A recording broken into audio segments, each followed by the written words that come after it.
Good morning, ma'am. Good morning, ma'am. Good morning, ma'am. Belated Merry Christmas in advance, Happy New Year. So, may the group 5 module 5 gear. Our topic is gear fabrication and maintenance. So, ako gali ma'am ang first reporters ang group 5. So, design.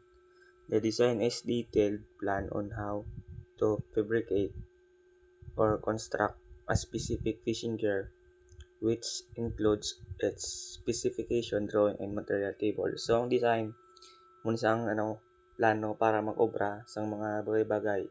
Example na lang, mag-obra ka lambat.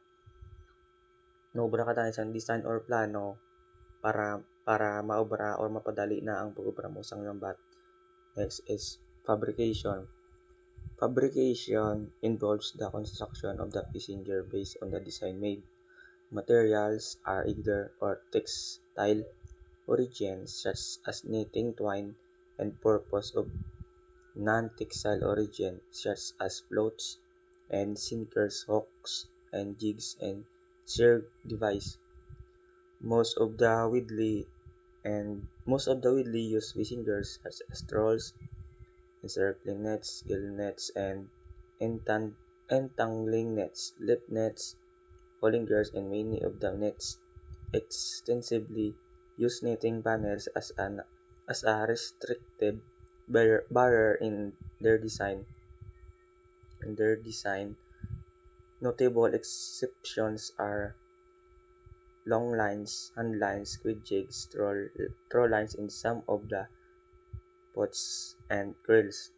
Most commonly used netting materials have a quadratic or diamond shape when hung.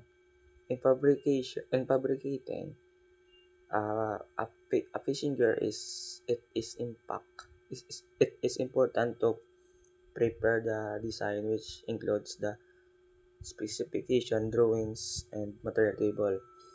The design of the fishing gear should provide all information relating to the size, shape, material, and construction using recognized nomenclature and symbols in order to permit the construction of identical fishing gears from the same drawing. In the design drawing, net panels are drawn to scale according to theoretical hug length and hug depth. So, next is specification. The specification is an enumeration of particulars as to structure and performance of required fishing net. Therefore, it should give early a detailed description of following items. So, ang specification is detalye about sa structure sang lambat. Ang mga details kung pila ang sukat, anong kadakoon, mga mamana. Drawing are prepared to clarify the particulars which remain indistinct in the specifications, so as the fabrication of gear. The necessary drawing are follows. So ang drawing naman niya is drawing mo danay or make sure mo danay ang pag-obra sang lambat. Example, mag-obra lambat, dapat may plano ka. Mag-drawing ka danay, tapos planuhan mo kung paano obrahon para if mag-obra ka na, mapadali na lang yung pag-obra. Kag may copy ka if in case nga magsala ka. General view. This show a general view of the complete gear. In some case, a drawing of the gear under operation will do construction plan. This plan is to show the shape, size, and hanging ratio every piece of knitting and the relative position of respective section. So, ang construction size mo matos ang plano kuno sang shape kung size ang isa ka fishing gear or lambat.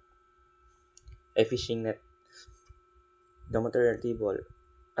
Material table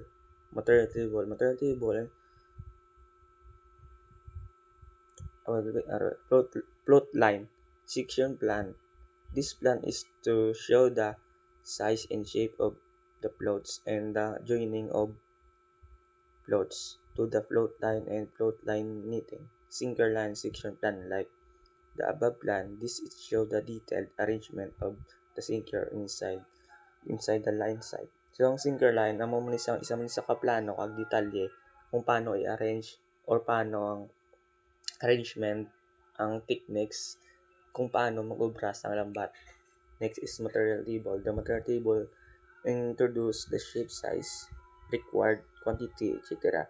So, ang material, etc. of these respective materials prepared in the particulars, the gear will further clarify. So, ang material table ang isang mga gamit, kag plano, detalye kung paano mag-obra sang gear. Kag may ara kita shape size nga required para sa aton it's 3 inch kay ang 3 inch ang muna sang purpose na is ang mga gamay nga isda hindi da madala sa ina nga mata kag ang gagmay nga isda para makabuhi pa sa uli kag may kuluwaon pa ang aton mga bata sa uli kag future factors affecting fishing gear design. So mayara kita mga factors affecting fishing gear design.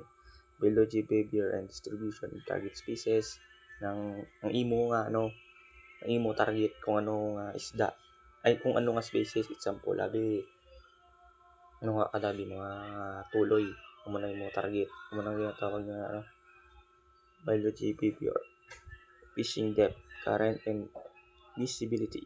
Sea bottom conditions, other factors, scale of operations, gina-operate, size and engine power, fishing vessels, ang inyong makina sa engine, sa inyo baroto, energy, conservation of objectives, selectivity and resources conservation objectives, catch volume requirements, operational and handling requirements of the gear, prevailing weather conditions, ang weather conditions if in case nga may bagyo may tendency nga hindi mo pwede ka pangisda kaya ang aton nga coast guard is ginabawalan ka mo. Skill required for fabrication, maintenance, and operation. Dapat i-maintenance nyo man inyong mga gamit para hindi das maguba, materiality, local traditions, kag economic considerations.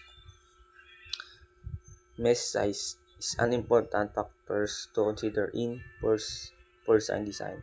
The mesh size